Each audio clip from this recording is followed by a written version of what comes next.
Hello, and welcome to a Pokemon XD Gale of Darkness video. Today I'm going to be beating the game with just a Delibird. Now, Delibird isn't that exciting of a Pokemon because its stats aren't anything good and its typing isn't all that great either. Actually, you know what? Let's just go straight to the stats. For base stats, Delibird has 45 HP, 55 attack, 45 defense, 65 special attack, 45 special defense, and 75 speed, and it gets access to one move via level up, and that is the move Present, which has a 40% chance to deal 40 base power, a 30% chance to deal 80 base power, 10% chance to deal 120 base power, and the icing on the cake, a 20% chance to heal a quarter of the target's maximum HP, which is really bad. Anyway, it also gets access to ice, normal, and water type moves, as well as a couple flying and fighting type moves. So maybe it won't be all bad. At least Ice Stab is good. Anyway, our Delibird has a timid nature, raising its speed and lowering its attack, which is honestly pretty good because I do want to be able to outspeed, and attack's not too important because it's more of a special attacker anyway. Delibird can have one of two abilities, either Vital Spirit, which I decided to pick here, which prevents sleep, or it can have the ability Hustle, which for a 20% accuracy loss at all times raises your damage by 50%. So it could have been good, but the randomness and luck factor I didn't really want to deal with in this run. So anyway, of course, the first thing I do is I'm going to not use Present for as much of this run as possible. So I decided to teach Seismic Toss here, which is a set damage move, which isn't very good, but it means that I won't have to deal with the inconsistency of Present.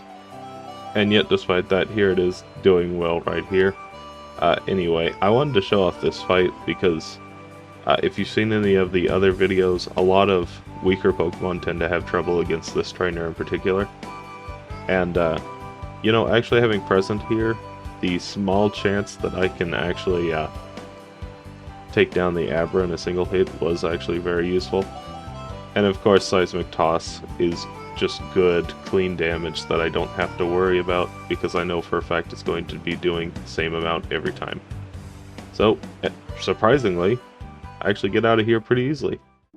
So now for the very quick rambling section of this video, I would like to say that this is a viewer suggestion from Lights Aguila. Sorry if I'm mispronouncing that, I don't know how to pronounce that correctly. Anyway, thank you for the suggestion, and please continue suggesting different Pokemon to do. At the moment, I'm thinking about doing the Ralts line video next, which I think will be very fun because it'll be fairly quick, and also Ralts itself is a pretty kind of bad Pokemon, so it is going to be a very slow early game, but I think a very quick late game, which could be fun. Anyway, on top of that, hey, if you're watching this, like, comment, subscribe maybe? I don't know. One thing to note here is Delibird is definitely too weak to actually defeat this guy. It looks pretty good at the moment, but as soon as the C-Dot is actually able to attack, yeah, taken down a single hit. So first thing I need to do is actually go grinding up at Mount Battle, and I'm going for two reasons. One, I need the experience, but two, because Mount Battle, if you can get past floor 2, I get the next move that Delibird is going to learn. But I'm definitely not at that point yet, so here I am back to battling these trainers. And Seismic Toss is doing a bit more damage now, but still not enough to take it down. Another Shadow Blitz takes me low, and one last Seismic Toss to take down the Baltoy, and I should have enough health to survive the Hoot Hoot, as long as it doesn't get a crit. It does seem to be a 3-shot though.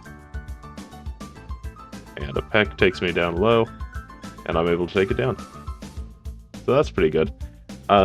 Only problem is that one challenge leads to another, and that's the fact that the first trainer you have to fight inside the Cypher base has a Ghost type, and unfortunately I only have normal and fighting type moves.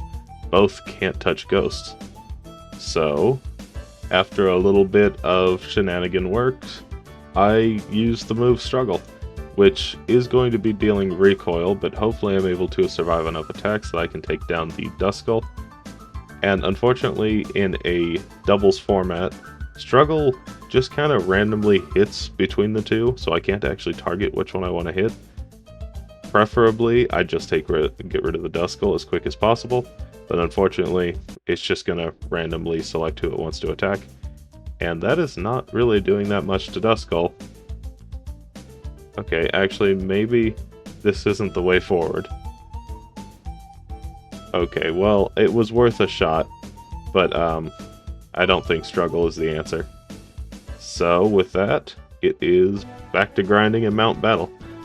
Except this time, I'm actually on the second floor, and if I can just beat it, we can get access to our next move, which is going to completely change the game for Delibird.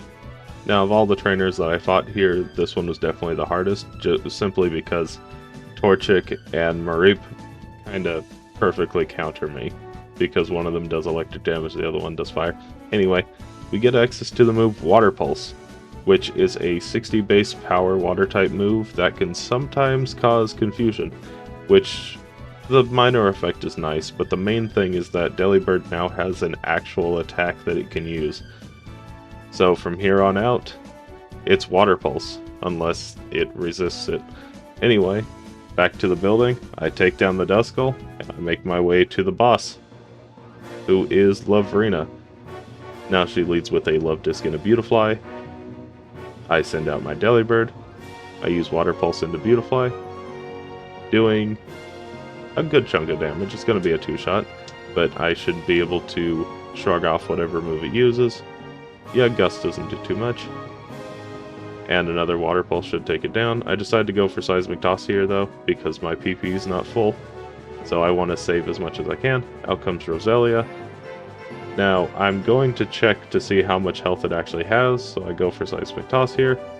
And, okay, it's definitely got more than Seismic Toss can do. So maybe this is a present situation. It goes for Leech Seed, basically dooming me because unfortunately Leech Seed is going to transfer over to the Delcatty next, which is her shadow Pokemon. And this thing is going to be doing quite a bit of damage, and I don't think I'm going to be able to take it down in less than a couple hits. So I don't think it's really happening. And on top of that, the Love Disc is going to just be doing little damage to me as well. Yeah, it's a 2-shot. And I'm down to 25. Shadow Rush does 20, and I go down. Okay, not too bad for our first attempt. And after trying Present once, I decided to go with this strategy, which is to mimic a specific move. So with that, I'm going to go back into the battle again, and basically the same as before, Seismic Toss or Water Pulse, it doesn't really matter which, except the Beautifly goes for Gust like it did before, but I'm going to now mimic that Gust.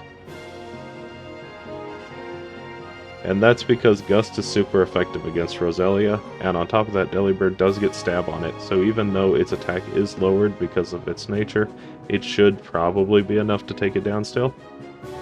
So I decide to go for Water Pulse on Beautifly, take it down, and then out comes Roselia. Another Water Gun not doing too much to me. As you can see, this strategy does have a few risks to it. I am already sitting pretty low on health before I even get to the Delcatty, and right there you can see it was actually able to take down the Roselia. Out comes the Delcatty. Another Water Gun, an unfortunate crit. I go for Water Pulse, maybe I can confuse it. Nope. Another Water Gun. Okay, but I should be able to survive this. I do. Water Pulse takes it down. And then it's just me against the Love Disc. As long as it doesn't crit, I should be good. Okay. Maybe not so good. Seismic Toss is doing well over half. Water Gun. Down to 1 HP. Okay. we win those, we take those. And with that, we can move right along to the obligatory Mirror V mention. Because what's a Pokemon XD video without Mirror V? Anyway, I move up to the ONBS building, and I fight my first Delibird. Well, that went well. And at the top of the building, I just want to say this might have been the hardest fight so far. And sometimes I like to shout out some trainers that actually gave me a hard time. I haven't really been doing it in the last few videos just because I kind of forgot to, and it's usually not that interesting. But this guy gave me a bit of trouble, so anyway, we move right along to my favorite place in the game. I pick up my TMs, that is Protect and Hidden Power, and I go ahead and teach Hidden Power right away, and it is Hidden Power Fighting, which isn't actually too good in this game, because a lot of the Pokemon that are actually weak to it already have moves to take down, and on top of that, most dual types make it neutral. More importantly, I teach Body Slam over Present, and I go ahead and pick up this Swinub here, because it has the item Never Melt Ice, which will increase my ice damage. So it's just going to be a nice item to have as I go into the next fight. And of course I teach Ice Beam right here, which is definitely better than Seismic Toss. And I go into the next fight. Now, as you can see, I already am a bit damaged, and that's because you have to fight a trainer before this. So this is more or less a test. I go for Ice Beam on the Quagsire because it is going to be doing neutral damage, and it's able to take it down. The Lantern is just going to be using a Shockwave, which is super effective, doing quite a bit of damage to me. Now, unfortunately, we don't hit the Lunatone with enough damage to actually take it down, so it does set up Shadow Sky, which could make taking down Lantern easier. Never mind, that's not even close. And a Shadow Wave takes me down to 1, and a Shockwave takes me down completely. Okay, well that's alright. Maybe I just got a bit unlucky. So I go back into the fight, now at full health, and honestly, it's not going too much better. I take down the Lunatone this time. Out comes Cast Form. Now at this point, I have to decide whether or not I want to take down Lunatone or Cast Form, but I can't seem to take down either. So, after a bit of grinding, and teaching the move Protect, I go back in and take down the Quagsire just as I did before. Out comes Lunatone, which should hopefully be a one-shot now with the extra levels. Shockwave shouldn't be doing as much damage. It's honestly about the same. I go for Body Slam into Lantern, take it down, nearly. Lunatone puts up Shadow Sky, another Shockwave. Now, unfortunately, I am going to be taking chip damage now, but the good thing is that this should take down the Lantern, which brings out his next Pokemon, which is Cast Form. And I go for Water Pulse here to take down the Lunatone, which, now with a few more levels, is actually able to take it down. Out comes Matang. And here's why Hidden Power Fighting isn't all that good, and it's most of the Steel types happen to have dual typings that make them resistant to fighting, except for a couple. But the real big threats aren't weak to fighting. Anyway, Ice Beam is able to take down Cast Form. Matang uses Metal Claw, which is super effective. And I'm pretty sure an Ice Beam should be able to take him down this turn, with the little bit of chip damage he's taken. And just like that, I've defeated Snaddle. It took a few attempts, but not too bad, honestly. So let's go ahead and move right along to Gonzap, who is kind of strong, I guess. He mostly just uses Hyper Beam, and I Protect on the first turn to get rid of the Fake Out Spark lead that he likes to do. And that's because Electrode is going to do quite a bit of damage with Spark, and on top of that, I don't want to get paralyzed. So just protecting there is the safest move. Now the Nuzleaf isn't really that big of a threat anymore because it is just going to use Hyper Beam this entire time. So I can basically ignore it the entire rest of the time. I take down the Vileplume in a single hit. Out comes Whiscash, which I believe also has Spark, so it is a little scarier. I go for Protect. Another Hyper Beam. And it actually goes for Rock Tomb here, which does make sense. It is 4 times effective. I go for another Ice Beam, and am actually able to take it down, which is kind of surprising. And then out comes Skarmory. Nuzleaf uses Hyper Beam, not really doing too much damage. Another Ice Beam to take down the Skarmory this time. And it's just me and the Nuzleaf left. So one thing to note is I actually went into this battle not at full health, because this is the first attempt. And surprisingly, Delibird beat it first try. So good on it, I guess. And I move right along into the next boss battle, which is Gorgon. His whole deal is Earthquake, but the thing is because I'm a flying type, they're not going to use Earthquake. So I can actually start attacking right out the gate, and not have to worry about Protect at all. Unfortunately, that also means that they're going to attack right off the bat, and I can't really just use Protect whenever they attack. So, while their system is messed up, it means that I also take constant damage instead of their more spaced out attacks. Anyway, I go for Protect here, because I just want to heal up a bit. And I take down the Slowking, because it can actually confuse me, whereas Aurora Beam could really only lower my attack, which isn't that big a deal. Now the nice thing about this fight is that right before this, there's another guy with an Ursaring that's a level lower, so it's actually a pretty good way to tell how much damage I'm actually going to do against his Ursaring.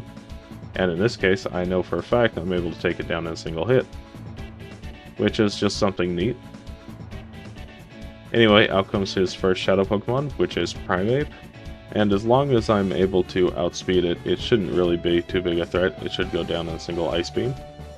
But first I decide to Protect a turn just to get a bit of health back, because I know for a fact his second Shadow Pokemon is going to be much scarier. So I'm able to take down the Primeape. And then out comes Hypno, which is actually pretty tanky. So I don't think I'm going to be able to take it down in a single hit, or maybe even 2 hits, so I do need to keep that in mind. I do get crit there, that's a bit unfortunate. I go for Protect here to just heal up a bit. It's also just going to use Shadow Storm as well. I go for Ice Beam. Please be a 2-shot. Okay, actually, surprisingly did more damage than I thought it would. Okay, well. And it's not doing too much damage to me. Another Aurora Beam takes me down kinda low. But just to play it safe, I go for Protect here. Heal up a little bit, just in case one of them gets a crit.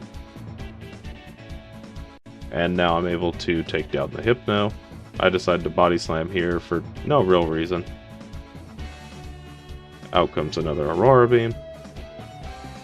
And it lowers my attack, which is kind of annoying because it just kind of delays the inevitable, but, you know, as long as it's still a 2-shot, it should be fine.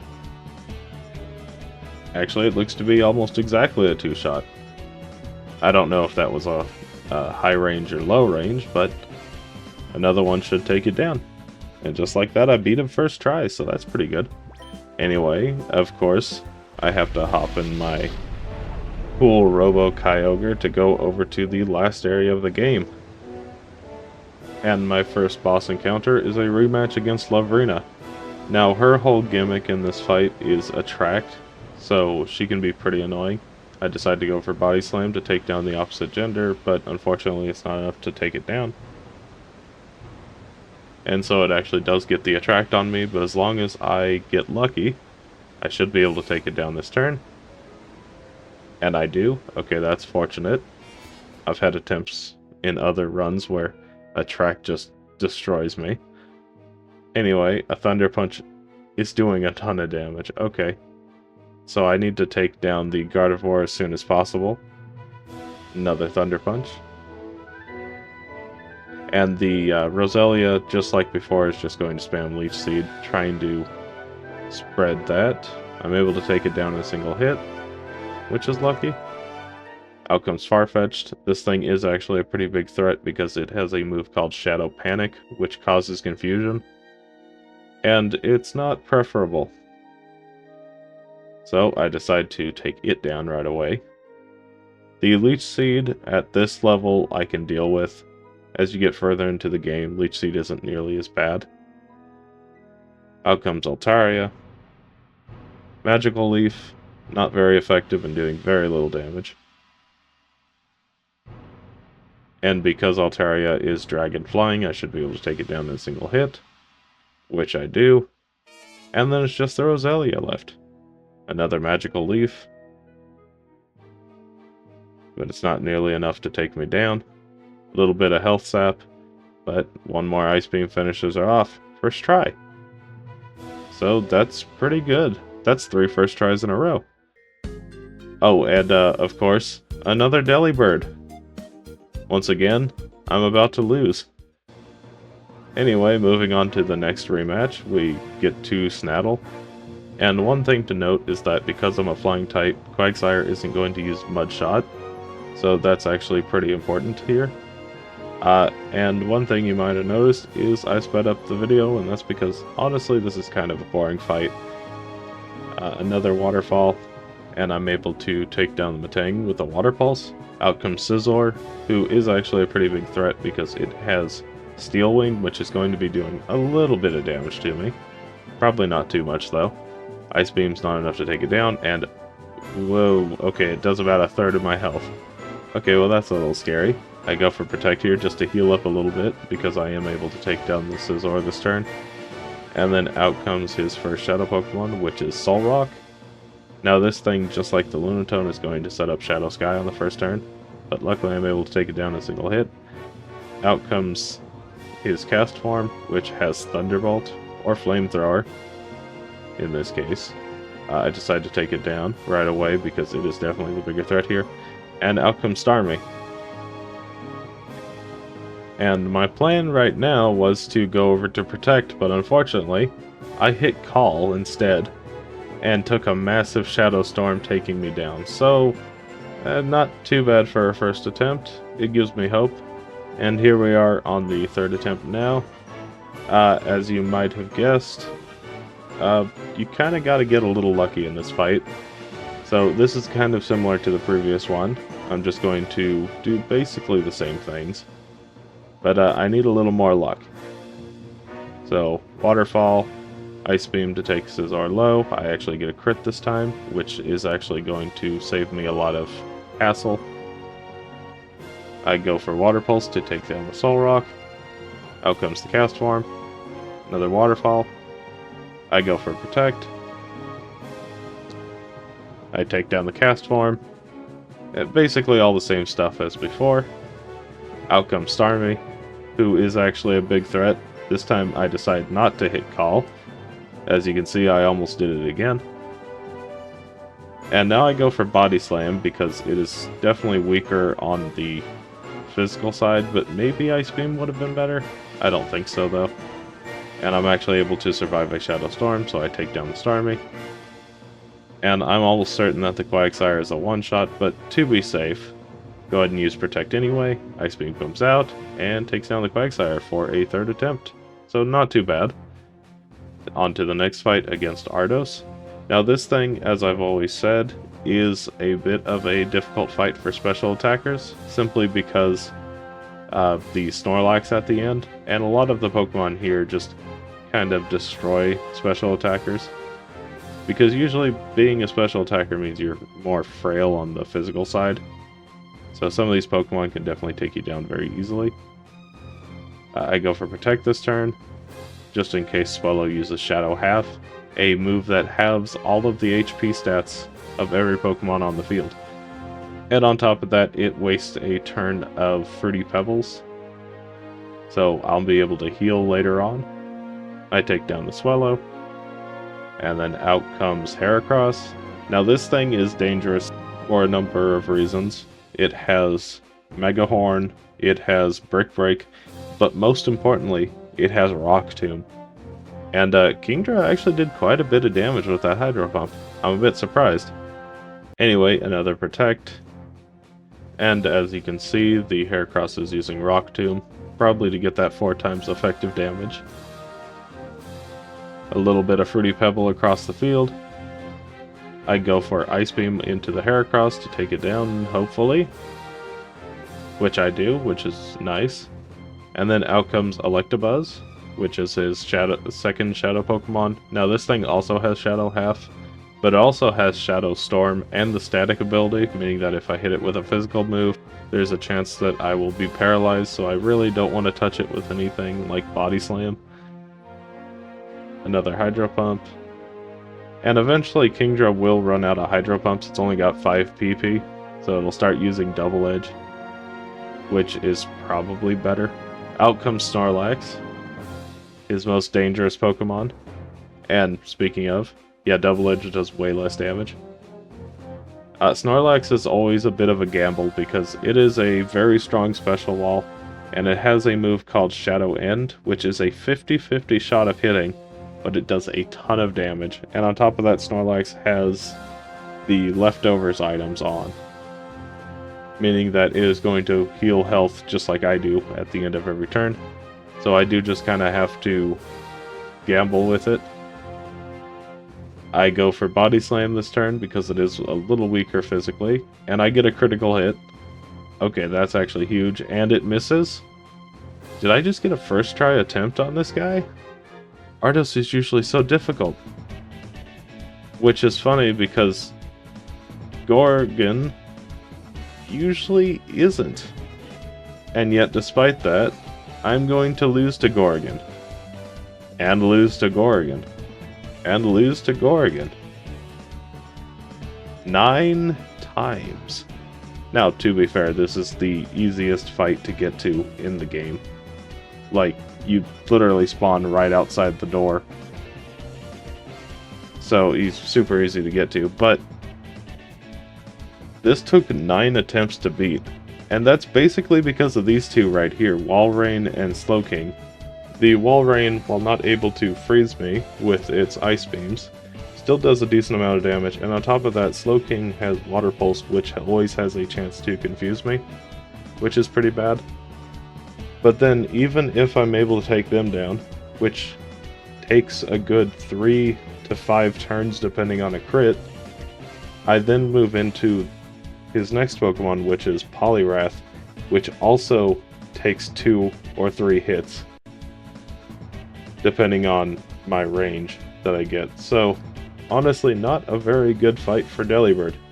Anyway, here's now the winning attempt, where you can see the big factor in what I won, and how I won, which is Slowking got paralyzed. I used Water Pulse to take down the Aggron. And then, once again, the Walrein comes out.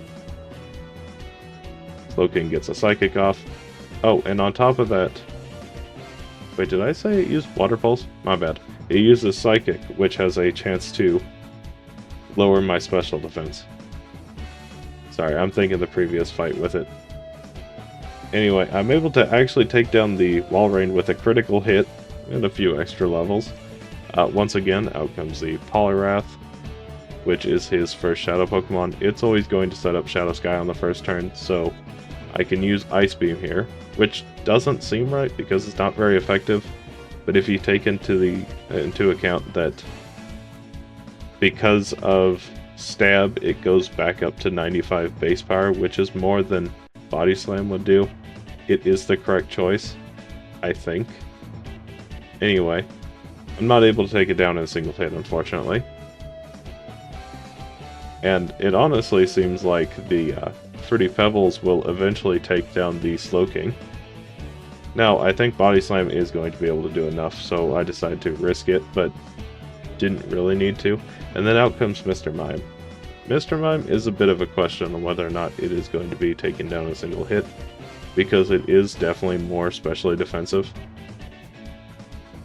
But I decided to protect a turn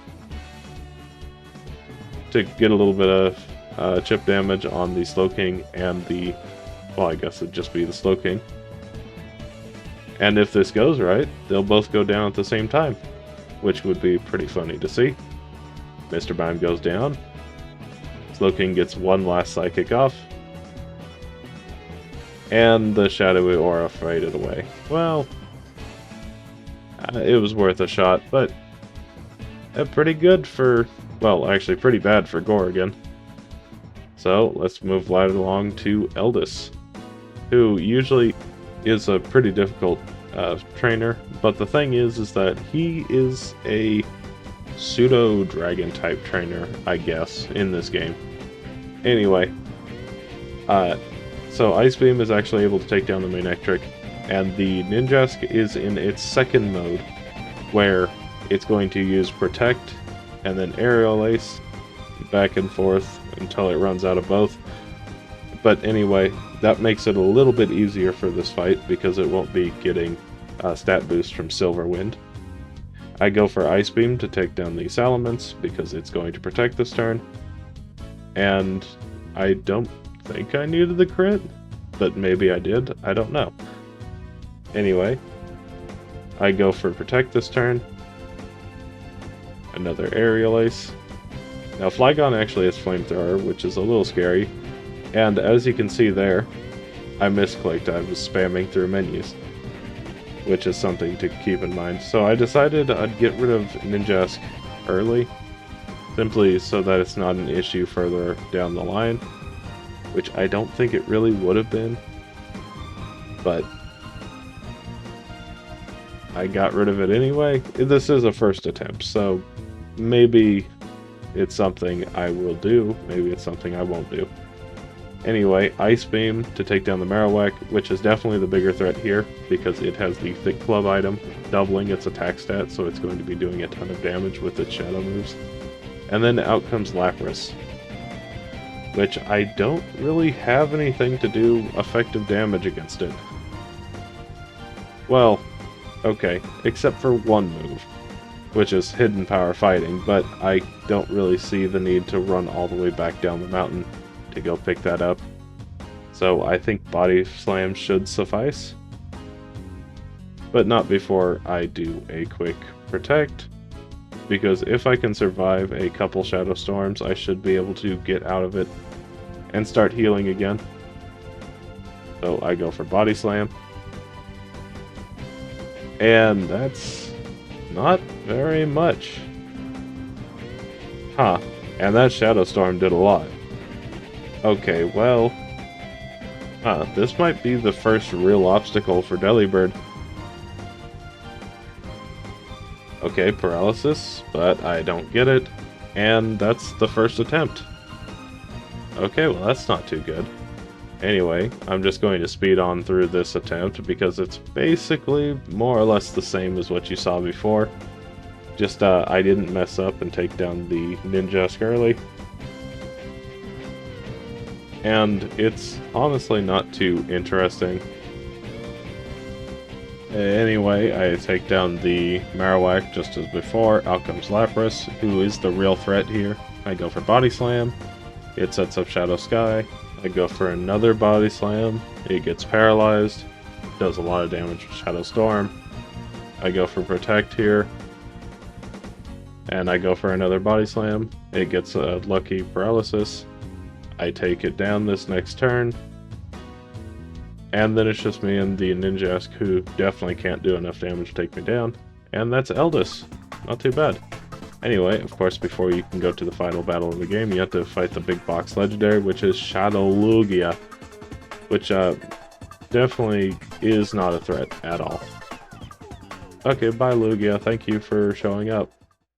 Anyway, let's go ahead and get right into the final battle. He leads with a Moltres and a Rhydon, which both are pretty scary because I'm pretty physically frail, and Moltres is going to be doing a lot of damage because it's a legendary.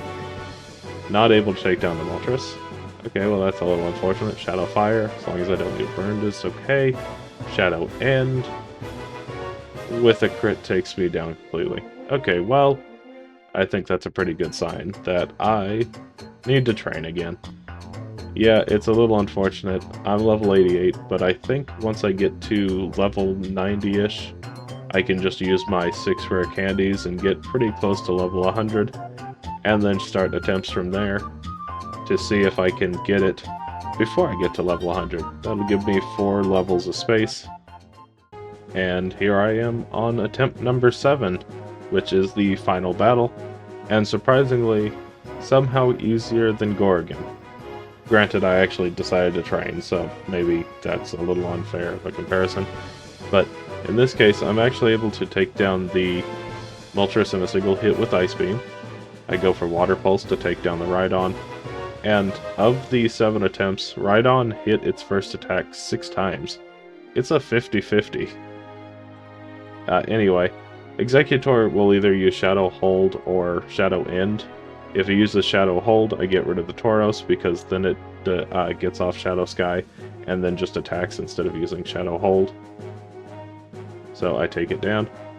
Out comes the Articuno, which has been a threat because I'm not able to take it down in a single hit, or wasn't able to.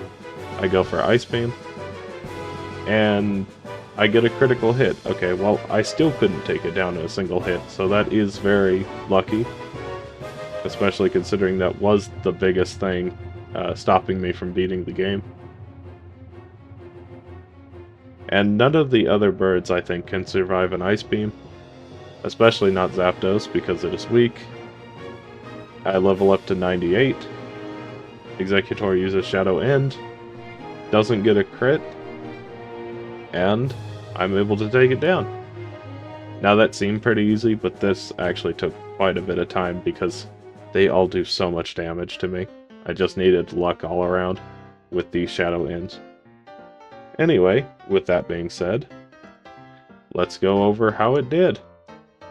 Delibird got a time of 13 hours and 55 minutes, ended the game at level 98, and had 45 faints overall, which is honestly not as bad as I thought it would be. 1355 doesn't make it an amazing Pokemon, but it's not terrible.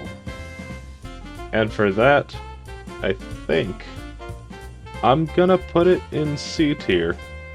Now, the gap between Venusaur and Delibird is pretty big, so keep that in mind. Like, they're not that close together. Now, one thing I will note is that Delibird and Butterfree are very, very similar in a lot of ways. They both had similar feints. They both had very similar times overall, only about a 10-minute difference between the two.